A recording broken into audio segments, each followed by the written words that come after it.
Hindi, magbigay muna ako ng Statement muna. Statement po. magandang umaga po sa inyong lahat. Naparito po kami sa Senado. Kasama ko ang 18 na dating mga sundalo ng Republika ng Pilipinas sa dalawang kadahilanan. Una po ay gusto kong maklarify ang mga imbitasyon na natanggap namin. Pagkatapos po kasi ng Blue Ribbon Senate Blue Ribbon Committee hearing noong June 4, bandang alas 2:30 po ng hapon, nakatanggap po ako bandang alas 8 ng gabi ng isang imbitasyon na pinapatawag ulit kami sa Senado sa araw na ito, Lunes. Nagka-problema po ako dahil pagkatapos ng June 4 hearing ay nagsiuwian sa kanilang mga probinsya yung ibang mga sundalo at sinamahan din nila yung si Walter Manalansan para sa lamay ng kanyang kapatid na namatay noong umaga ng June 4 din, 2026. Kaya minarapat ko po na sumulat kay Senator Cayetano noong araw din na yon, noong gabing yon, no? So makikita ninyo dito ang in-email ko na sulat, June 4 din ang petsa, humihingi ng guidance kay Senate President Alan Cayetano. At bakit ko po in-address kay Senate President Alan Cayetano ang aking sulat?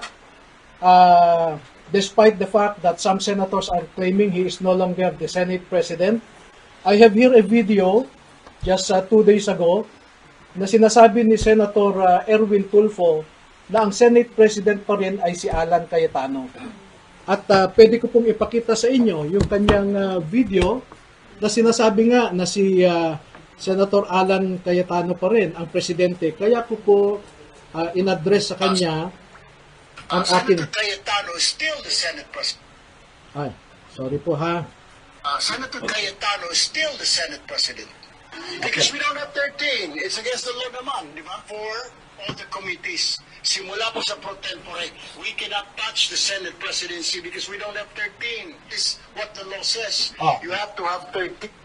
Dahil po sa pahayag din ni Senator Erwin Tulfo na yan, na si Senate President Alan Cayetano pa rin ang Senate President, so I address my letter to Senator Alan Cayetano. At sumagot naman po si Senator Cayetano noong Sabado, no? At ang sabi niya rito, if I may read for your convenience the pertinent portion of the letter. Ang sabi po niya sa second paragraph, we must clarify, however, that the hearing purportedly set for 08 June 2026 was not authorized by this office, by Senator Pia Cayetano as committee person, chairperson, or by Senator Rodante Marcoleta. No? So, bakit ko po minarapat na magpunta rito para sana tanungin kay Senator Cayetano itong sulat niya. No? Dahil makikita po din nyo, hiniram po itong rules ni Senator Robin. Ipapakita ko po sa inyo yung Section 17 ng Senate Resolution number 5 which was approved on August 9, 2010. No?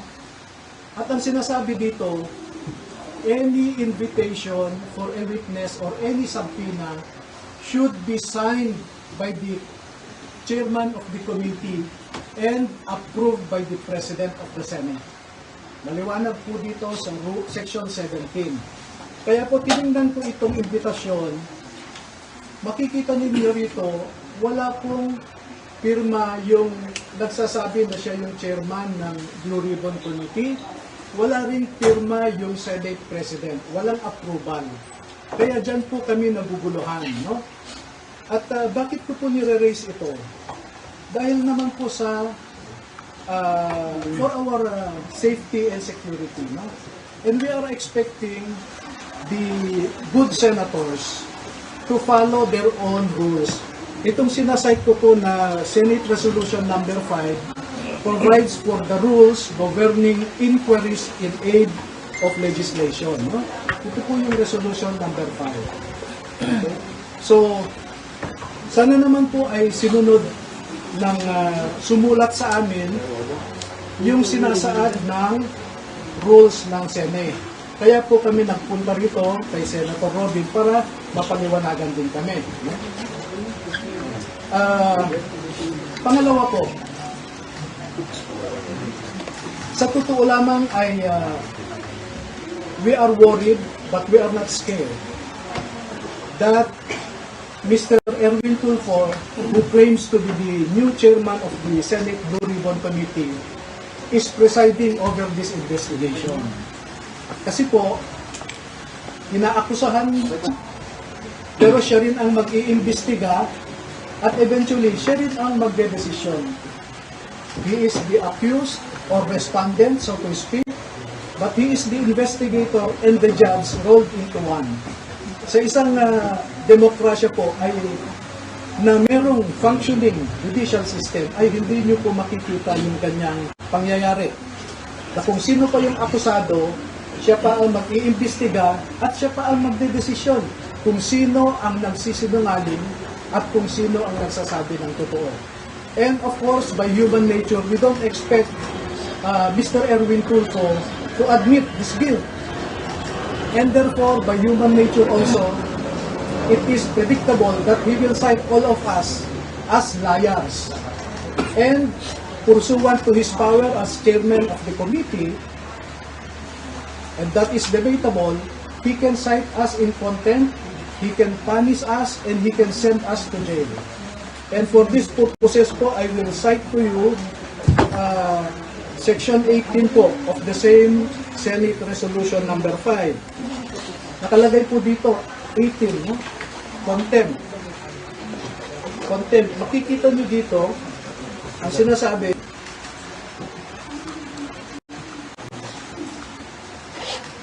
ito, babasahin ko po.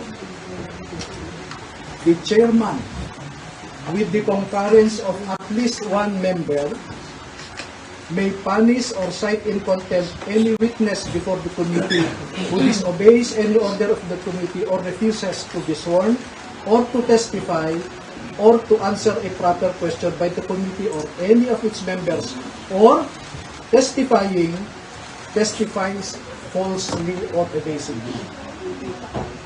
Sa tingin nyo ba, sasabihin ni Mr. Erwin Tulfo that we are testifying truthfully?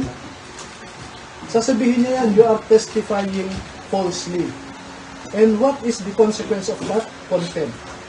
And once you are contempt, I cited in contempt, itong rule po na ito ay inamend ng Senate. We have resolution number 145. Senate resolution number 145.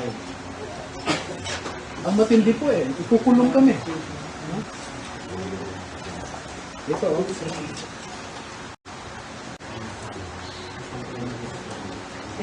ito. A contempt of the committee shall be deemed a contempt of the Senate. Such witness may be ordered by the committee to be detained in such place as it may designate. No? Pwede nila kaming ipadala sa Pasay City Jail. That is the danger, no? Give me few minutes na lang. So yun po ang, having said all of those, this is our humble request to the members and leadership of the Senate of the Republic of the Philippines. First message, we should observe rule of law. We should observe your own Senate rules. If you do not follow your own rules, how can you expect us, non-senators, to obey your rules? Second, we humbly ask, we respectfully ask the members and the leadership of the Senate of the Republic of the Philippines to observe statesmanship, not brinkmanship. We observe delicadeza. Delicadeza is addressed to the census who were named in the affidavit of the 18 former soldiers. Hindi po pwede sa isang demokrasya na kung sino pa yung inaakusahan ay siya pa ang mag-iimbestiga at siya ang magdedesisyon kung sino ang o hindi. Ito na lamang po ang panghuli na mensahe ko sa ngayon naman ay kay Senator Robin Padilla, na isang membro ng Blue Ribbon Committee na pinamumunuan ni Senator Pia Cayetano at ang subcommittee chairman na si Senator Redante Marcoleta. Na hinanap po namin sila ay wala sila ngayon, kaya bilang membro ng Blue Ribbon, sa kanya ko ihahatid ang aking mensahe. Magsusumite po kami kay Senator Robin Padilla ng pangalan ng 14 na mga dating Marines at dating empleyado rin ni Ginoong Zaldico na nagtrabaho at natawag ding basurero na nagde-deliver din ng pera sa iba't ibang mga personalidad. At ang pangalan ng 14 na ito ay isusumiti ko kay Senator Robin Padilla at siya na po ang bahalang mag-submit sa kanyang committee. No? At itong 14 po na ito ay handa silang tumalima sa anumang sabpina o impitasyon po na manggagaling sa Senado para magbigay din ng kanilang nalalaman tungkol sa pagde-deliver ng mga maleta na ito. So, nailabas na po namin ang 18, ipapaimbita namin ang 14 pa, at kung hindi pa ho kayo kontento, ay meron pa pong 7 na handang magtestigo rin. Ihuhuli po yung 7 dahil nasa isang maselan silang kalagayan na kung sa tingin ko makumbinsi naman ang ating mga mamamayan ay sapat na po yun. So yan lamang po at maraming salamat sa inyong lahat. Sir, to clarify, ngayong after po this press con, pupunta po ba kayo sa inyo? Yes. Sir, do you want Senator Erwin to inhibit? By rules of decency, he should. Mag-would you request, sir, sa hearing mamaya na mag-inhibit siya? Well, we will manifest what I said to you earlier, that we should observe statesmanship. No? Pangit naman yung ikaw na yung nireklamo, ikaw pa mag-imbestiga, ikaw pa ang maging huwes. You mentioned earlier you expect them to cite the witnesses in contempt, sir? Well, if you look at the rules, no, it says there that if you falsely testify, you can be cited in contempt.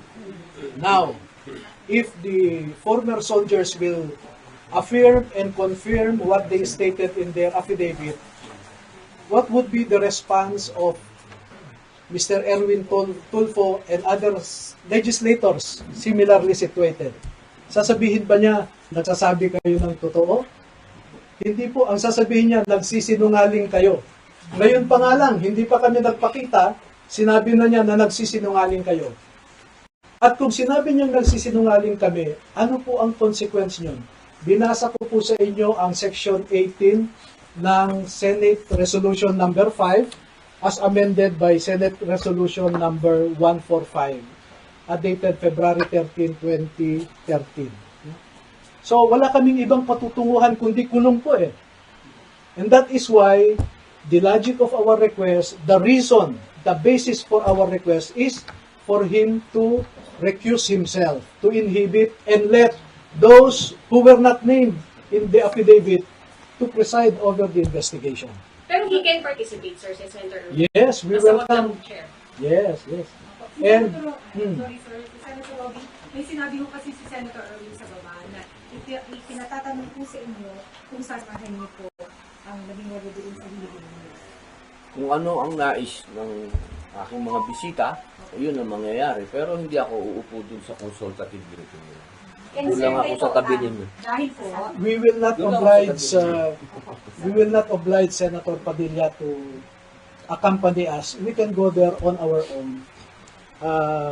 I want to impress upon you, dear media members, that we are acting on our own. We are not upon the dictates of anyone. And let me respond to 3 serious allegations coming from so-called high government officials. Number 1, sinabi ni NBI Director Matibag doon na peke daw ang mga ito. Hindi raw sila dating mga sundalo. Okay? Yan ang allegation niya ngayon. Pero, hindi ba escort ang grupo niya? Ito, basahin ko yung natanggap kong investigasyon. Nakalagay dito, we invite Attorney Baligot and the former enlisted personnel of the Philippine military. Ito, yung grupo mismo ni Mr. Erwin Tulfo nagsasabi na that they are former enlisted personnel of the Armed Forces of the Philippines. At klaro pa dito, from number 1 to number 18, nakalagay dyan former Marines, pero yung number 6 sinabi, Renny Boy Julian, Reservist Philippine Army. Yan po ang sinabi namin sa affidavit nila. Sa number 13, nakalagay dito, Romel C. Galapon, Philippine Army. Yan din po ang sinabi namin sa affidavit nila. No? Number 2, kung peke kami, ano ang resulta ng dalawang pagkakataon na tinawag kami ng NBI sa National Bureau of Investigation na ang purpose nila was to conduct an identity verification of the 18 former soldiers. At dalawang beses nilang na-prove na totoo yung sinasabi na 16 ang dating Marines, dalawa naman ang dating Army. No? Pangatlo, bakit niya namang sasabihin na nagsisinungaling ang mga ito? Eh siya mismo, nagsumite siya ng affidavit ng mga sundalo sa ombudsman. At yung panel of investigators ng ombudsman na pinapangunahan ni retired General and Attorney Eliseo Cruz ng ombudsman, no?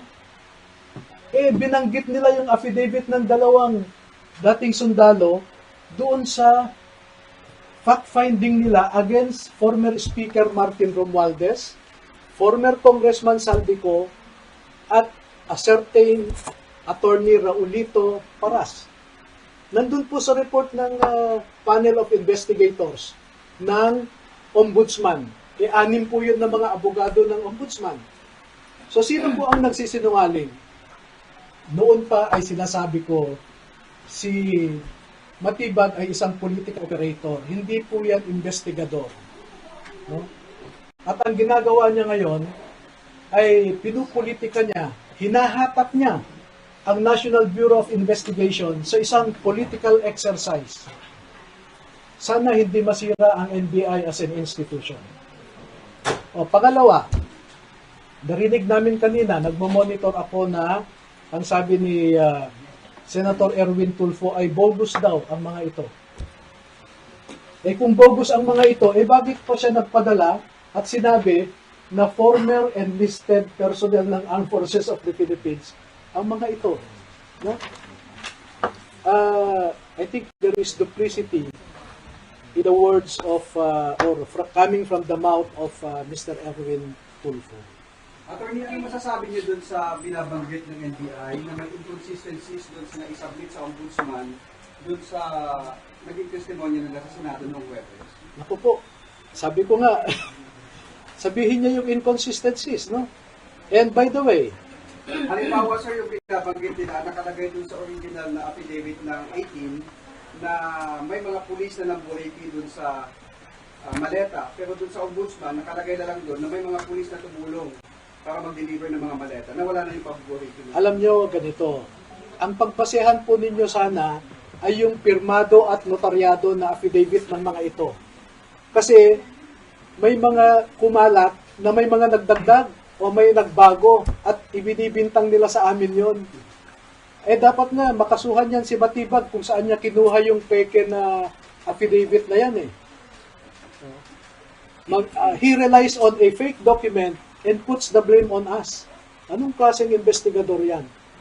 Nevertheless, as I said earlier, no less than the panel of investigators of the Office of the Ombudsman lend credence to the allegations of the 18 March. Sir, how about the claims na kasama daw po si Senator Lauren Legarda dun sa Asila? With Mark Villar. Hindi in-expound nung last Dapat sana kasi nag-attend sila nung Senate Blue Ribbon Committee hearing para sila ang nagtanong. ba't nila kami pagbibintangan kung wala namang nagtanong?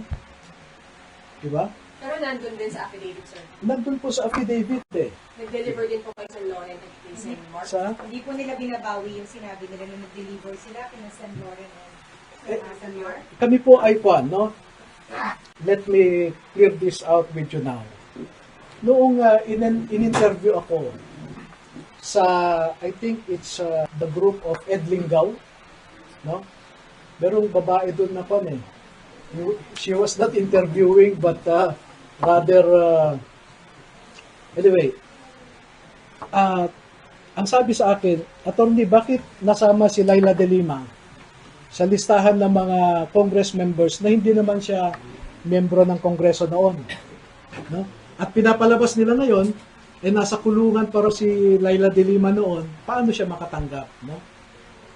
At dahil po doon sa pagtatanong, ang sabi ko ay, ang nabanggit kasi ng mga dating sundalo ay Congresswoman Laila de Lima. At ang explanation nila sa akin ay, Sir, nung ginagawa kasi natin itong affidavit bandang February, ay Congresswoman na si Laila de Lima. And out of respect, we addressed her as Congresswoman Laila de Lima. At ako naman, ay isinama ko nga siya, no? Doon sa listahan ng mga Congress members. But that is a peripheral issue. The central issue is, did she receive or not? And minemaintain nila na nakatanggap sila. How about sila Senator Lauren and Senator Senator Mark Villar, ano po yung Ano? nakalagay po sa affidavit? Okay, ganun po, no? Noong in-interview ako ni na Ed Lingaw, sometime first week of March yan. So, pinatawag ko sila lahat, no? Sabi ko, klaruhin nga natin ito. Bakit na nasabing Congresswoman Laila de Lima? So, in-explain nila. At dahil hindi ako nakontento, pwede bang isa-isahin natin ang bawat pangalan na binanggit ninyo? So, ilang araw po kaming nag-review, no? O, sabi nyo, ikaw, Tube, sabi nyo ganito. I-confirm nyo sa akin.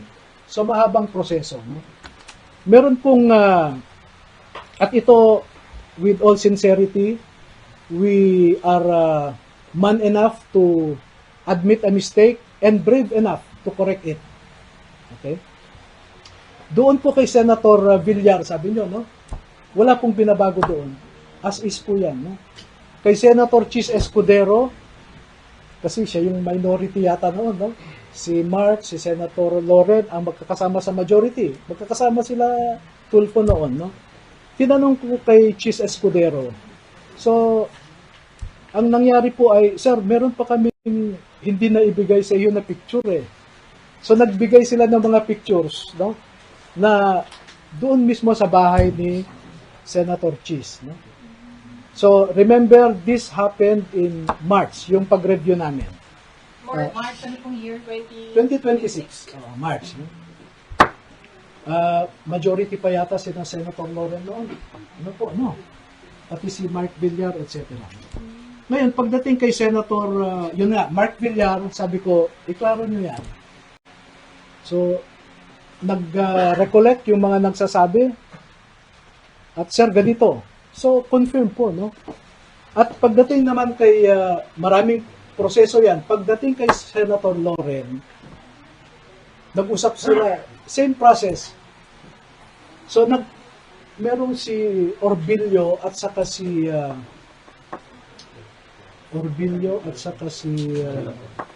Galapon, no? Sabi nila, Sir,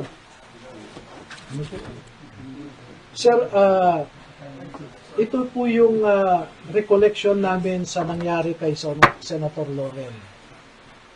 Pagdating ng convoy namin doon, and this I distinctly remember, and as I said, I already rectified it. No? Pagdating namin doon, unang sasakyan, yung sasakyan ni Saldico, sabi nila, back up kami. No? Paghinto namin sa gate, nung number 40 Cambridge Street. Maalala pa namin yung gate ay gawa ng kahoy, sabi nila eh. Gawa ng kahoy. Pag hinto ng sasakyan ni Saldico sa tapat ng gate, Pagbaba niya sa sasakyan ay nagbukas yung gate. Pumasok ka agad si Saldico doon. Tapos nagsara din. So sabi, sir, maalala namin, walang ibang nakapasok sa amin. Maski si Mark Tiksay, hindi siya nakapasok kasi naisara ulit ang gate. Pero maalala namin, sir, na si Mark Tiksay, inutusan kami na magbaba ng 2 maleta. No? Pagbaba ng 2 maleta galing sa backup ay ibinigay nila kay Mark Tiksay. And then maya-maya lamang, sir, ay napansin namin lumabas na si Boss Saldi, sumakay na sa sasakyan at umalis na kami. So ang maalala namin, sir, with due respect, pasensya na, sabi, wala kaming nakitang maleta na nakapasok doon sa gate.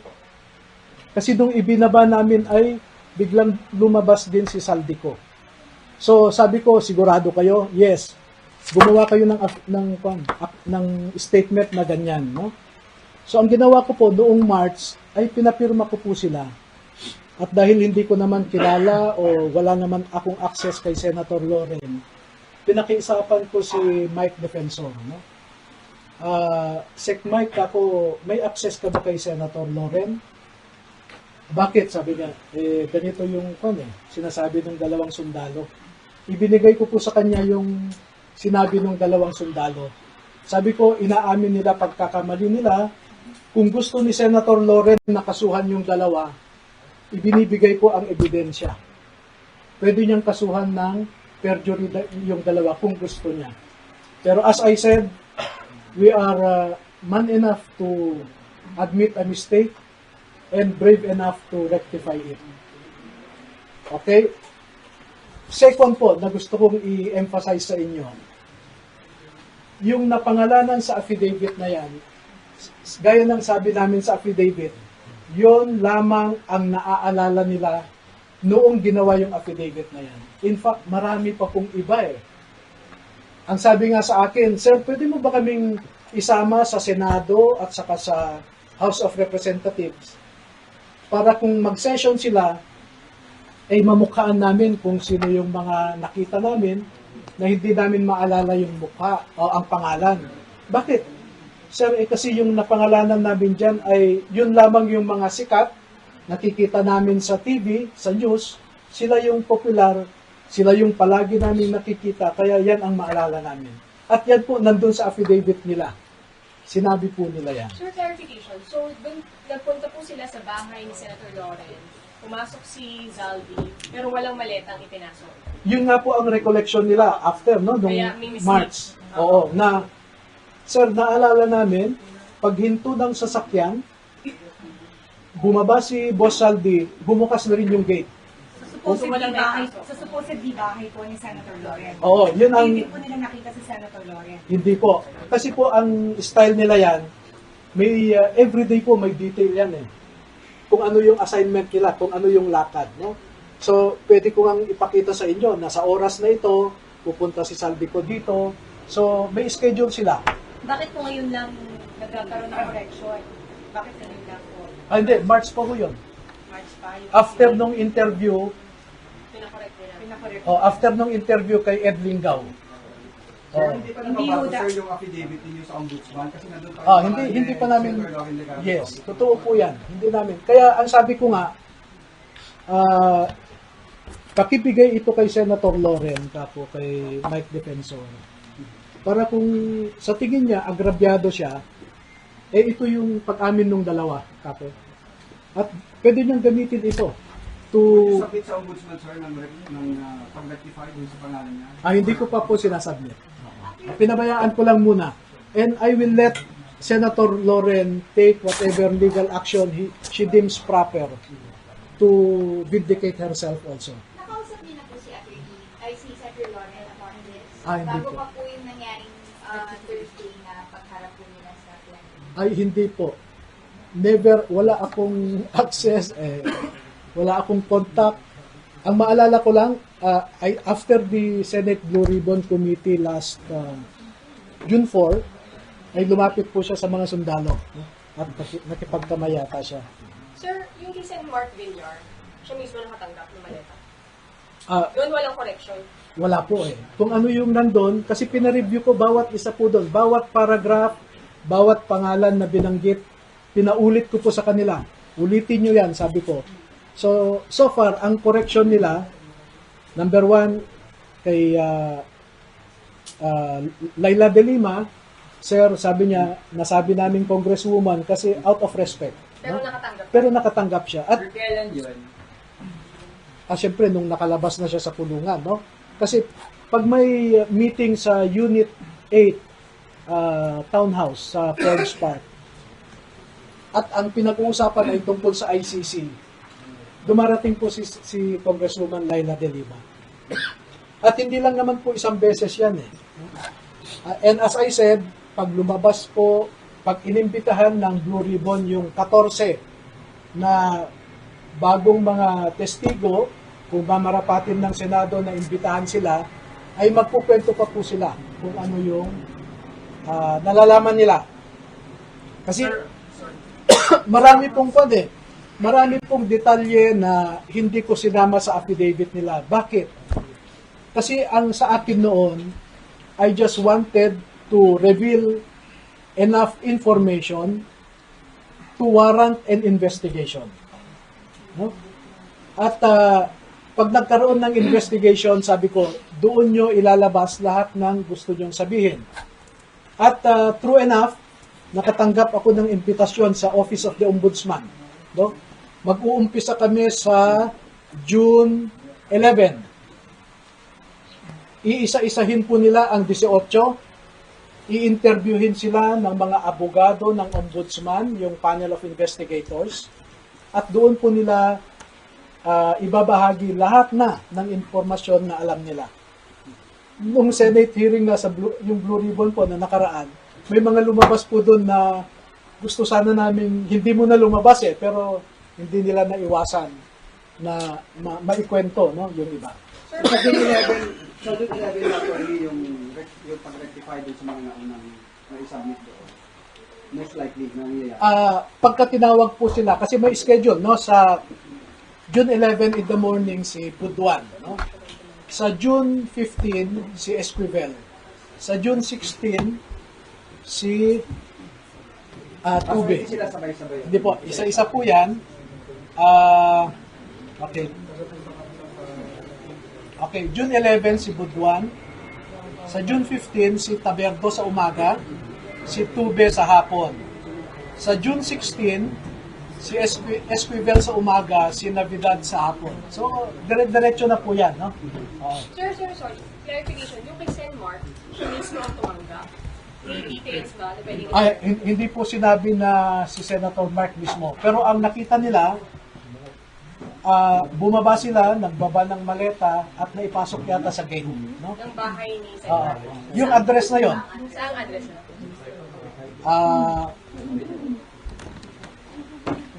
Do you have time to wait for my answer? Kahit ano lang, city lang, sir. Actually, nakita ba nila na tumanggap ng maleta si Senator Mark?